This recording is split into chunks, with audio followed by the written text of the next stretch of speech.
Hello and welcome to the Gooner Talk, back again with you guys for another show, for another episode of our Tactical Breakdown series, the show in which we look at the players that have been linked to Arsenal, break them down in a statistical and analytical way with the help of some expert insight as well. And for today's show, we are going to be looking at Borussia Mönchengladbach midfielder Denis Zakaria, the Swiss midfielder, Swiss international, 24-year-old, right-footed, tall, good in the air, good on the floor, good in a tackle. He's a player that pretty much sums up everything that Arsenal kind of needs. He's very mobile, he's quick, and we're going to go through all of that and more with the help of some analytical insight and some expert help as well. Before we crack on with that, though, please make sure you're dropping a like on today's video, subscribing to the channel if you're new. We are breaking down all of Arsenal's transfer targets throughout the rest of the season, into the summer window and beyond. We've got more planned for this week. We've got some really good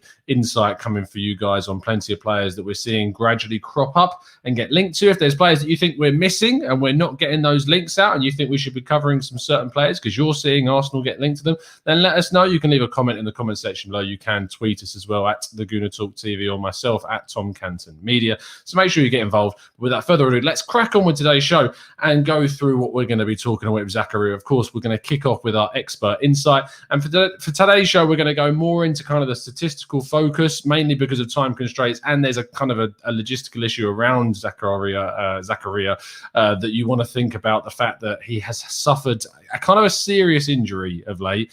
He was out for the end of last season and missed the start of this season because of a serious injury. And I'll get on to some more details a little bit later on as to why I've changed the way in which we're looking at a player for this video, but it'll make sense in a bit. But we're going to kick off the show, first of all, with, of course, our expert insight. And for today's video, I'm very, very happy to be joined by Oliver Zeziger. He is an official football scout, and he is Football Managers, the video game's head researcher for Swiss football. So if there's one man that knows anything about any Swiss player, it's Oliver. So without further ado, let's crack on with our expert insight. I am here to talk about Denis Zakaria. As you know, he's a Swiss international. He's playing in midfield alongside Granit Xhaka and sometimes alongside Remo Freuler. And those are three who could realistically start for Switzerland at the Euros. Denis is a box-to-box midfielder in the making. He has to work on his attacking output, but he's slowly getting there. What his main strength is his tackling. He wins. Last season, in the 1920 season, he won 74% of all his tackles, which is an amazing stat for a central midfielder. This season is a little bit less. He's at 48%, but he's also played less because of an injury. Dennis is athletically strong. He's tall. He's 190 tall, and he's 80 kilos.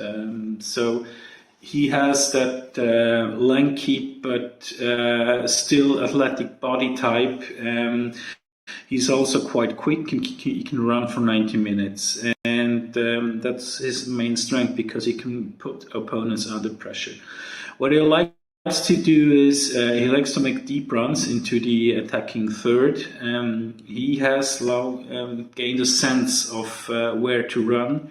He's not quite as efficient in finishing, but he's slowly getting there. He's not a spectacular passer. He has a passing success rate of 90%, which is really good, but also tells you that he's not a flashy passer. He doesn't try the long balls as often as Granit, for example. And he plays like those small, simple passes. He is able to play a through ball, but his success rate is not that big. He also likes to attack the half spaces. When Granit in the Swiss national team, when Granit plays more a central role, he's either on the left-hand side or the right-hand side in the half space, making progressive runs. Or in some cases, he's even played on the wing, although he was a central midfielder, but he came over the wings and put a cross in. He's not quite as efficient there as well. but he's getting there. He's still young, so he has still a margin of progression that is quite spectacular. I like him a lot. I think he would be a great signing for Arsenal, especially because he's young, he's a hard worker. He's already experienced in Bundesliga, Swiss League, international player, and he scored on every level.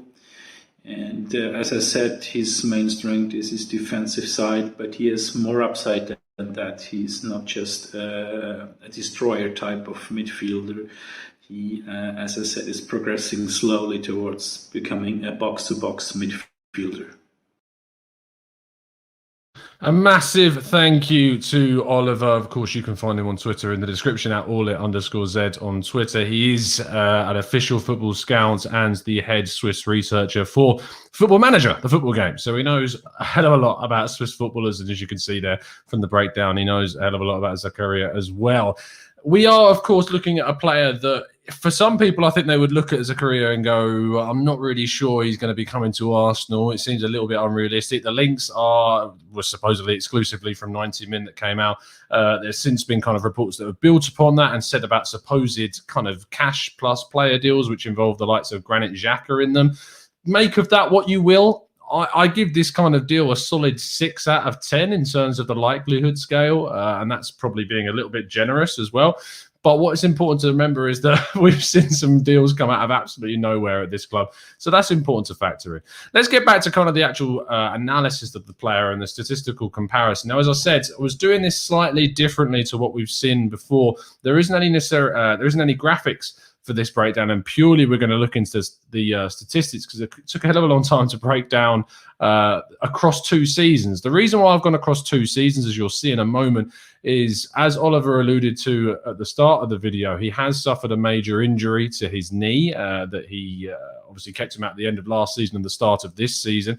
And because of that, there has been a noticeable drop-off in his statistics because of that and the recovery from injury. That is a concern. That worries me a little bit. I mean, we've seen what's happened to players like Hector Bellerin after a significant knee injury and how that has affected them. I'm hoping that Zacharia can come back from kind of this situation. You would imagine that he would be able to, and has still shown some really good displays in his time when coming back from those performances. But it's always going to be a little bit of a worry at the same time. So what we've done with this comparison, of course, we are looking at a central midfielder. So the best thing for us to do is to, of course, look at him in comparison to 2 that we already have, and our main target for a lot of people, which is Yves Bissouma. So what we're going to do is we're going to look initially at the heat maps, and you can see that I'm color coding the 2 seasons. We've got 2020-21 in white, and then last season 2019-20 in the orange highlighted color. What you can actually see from this is that he's played on a different side for the majority of this season in comparison to last season. He was more on the right he's more on the left last season. He's now moved over to play more on the right hand side. He has also deputized in a centre back role for Gladbach at different points this year as well, on a couple of occasions, not the majority of them, far from it. But it does show that versatility to be able to play on both sides of the pitch. Let's go into the defensive duels, which was very impressive last season. 7.31, which is greater than all of our other competitors, and a 70.8% win rate of those duels is incredibly impressive. We do take all of our statistics from Y-Scout, FYI, and from the league statistics specifically also. But this season, it has dropped since returning from injury, going down to 5.9 with a 62% win rate, which takes him below 2 of our other competitors and ever slightly just a little bit better than Granit Xhaka in this scenario. So quite a drop-off in comparison to last season. If we go into interceptions, it's a similar story. 5.05 interceptions last year. This year, 4.68. Going into losses, again, we've got more kind of a reaction to the injury of not being so good. 5.7 losses last season, 6.41 this season, and he's losing the ball more often in his own half. Trust that is part of that will be down to the fact he's played in a deeper role and has played at centre back at times, of course. But is still something to think about, especially when you look at the next statistic, which is the amount of recoveries that he's making. 9.67 recoveries is insane, a really good amount of recoveries, especially in comparison to only 5 or so losses it was last time, 5.7. So it's a really good ratio, and 30.6 of those recoveries are happening in the opposition's half, which is not bad, not as good as the other players on our list here, but the frequency is higher. But this season it has dropped significantly to 7.44, much lower than all of our other comparison players, and 25.9% are the drop as well of what's happening in regards to recoveries in the opposition's half. Looking at his passing has dipped ever so slightly. He's still got the same passing accuracy of 89.4%, but his passes are happening less frequently. That does make him the third best accurate passer on our list, behind Basuma and, of course, Granit Xhaka's amazing 91.1% passing accuracy. Looking at his long passing, not necessarily at all part of his game. He's not a long passer in this sense in comparison to his rivals, and when he has done it this season, it's been even less than last season. There's been a slight dip from 1.79 to 1.54. Passes into the final third in terms of his progression, he's actually more akin to kind of Basuma's style and frequency of passes into that area, not anywhere near the frequency that we see Granit Xhaka and Thomas Partey passing into that area of the pitch. 4.96 with 78.9% accuracy, and that's dropped to 4.1, but he has become a little bit more accurate this season. You have to give him that credit there as well. Forward to backward pass ratios, you've seen 11.9 to 5.3.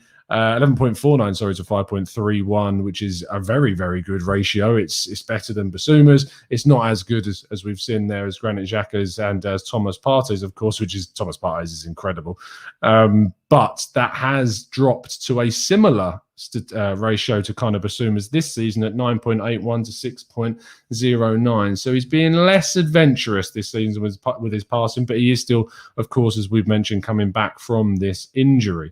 In terms of dribbling, this is where he outshone the other players, and this is why you don't see him necessarily integrating long passes into this game, is because he likes to carry the ball a lot more than what we usually see from some of his other competitors. 3.27 dribbles with a higher success rate than all of the other competitors that we're comparing him to in this graphic. That has dipped in terms of its frequency, 2.31 dribbles per match, but the success rate has increased. You feel like if he can get a lot better and improve his form in those other areas, he could become a real asset when on the ball at transitioning play. Making progressive runs can be part of his game. That's actually something that's increased, and it's above all of the other competitors at 1.73. So that's another really positive sign for the Swiss midfielder. And finally, looking at his shooting, that has definitely diminished this season in comparison to the last. You look at the yellow graphic and the yellow shooting statistics there, a hell of a lot more shots in last season compared to this season.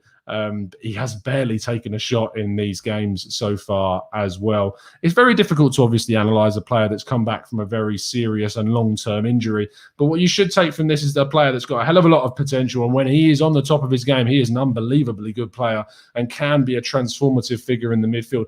Is he too similar to Thomas Partey? That would be a big question of mine. I look at someone like Basuma and go, I can see some very clear differences between him and Thomas Partey. I see a lot more similarities in Zacharia's game in comparison to Partey.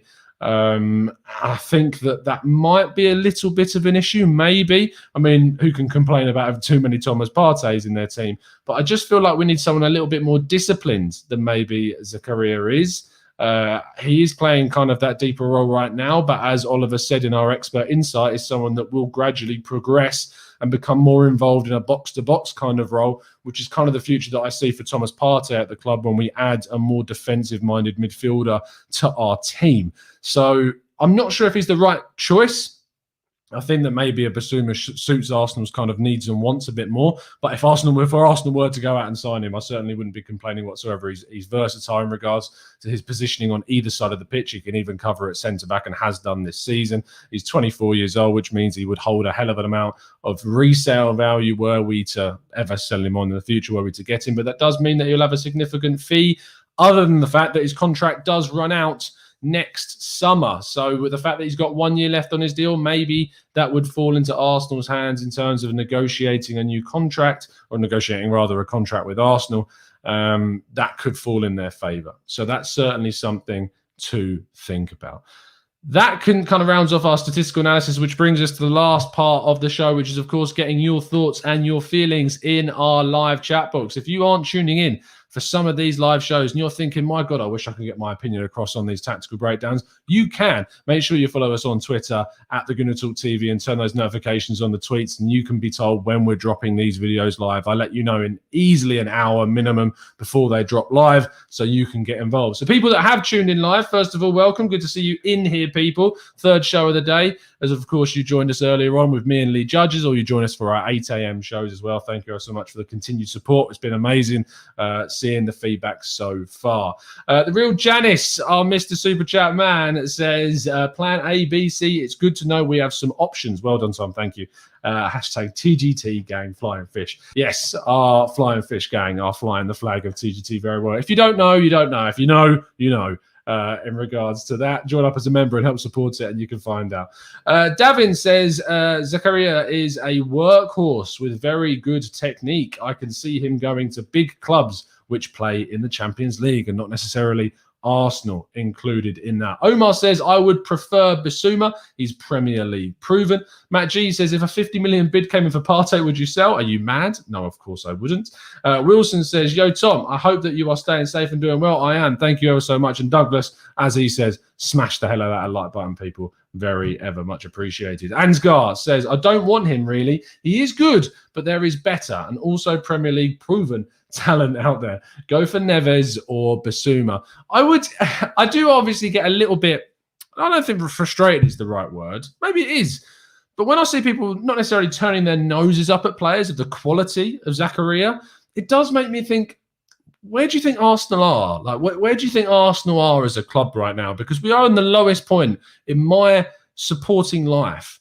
And when we're linked to someone as the quality of Zacharia, someone who has shown time and time again, even on the European stage, that he can be a really good quality player, and we're turning our noses up at that, it does make me think, who do we think we are? It really, really does make me wonder, if you were offered this guy, man, he is a great player.